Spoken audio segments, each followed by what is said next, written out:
In the shadowed alleys of a city shrouded in mystery, the second season of True Detective unfolds. However, while Season 2 was ultimately a disappointment, True Detective returns with a vengeance for its highly anticipated fourth installment.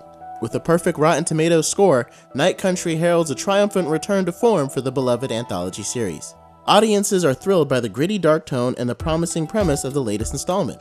But before the success of Night Country, True Detective faced its share of challenges with its sophomore season.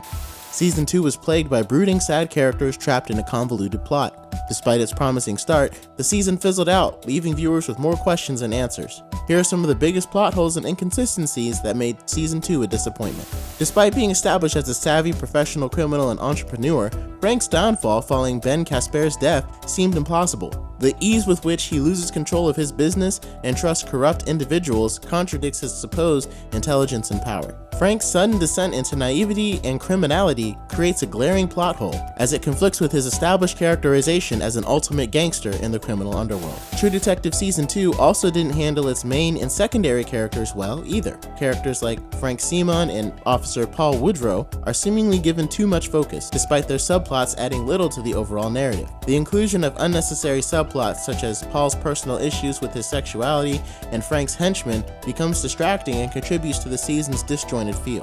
Focusing on the core characters, Detectives Ray Velcoro and Ani Bezarides, would have resulted in a cleaner and more cohesive storyline. The abundance of secondary characters and subplots serves as a major flaw in the season's execution.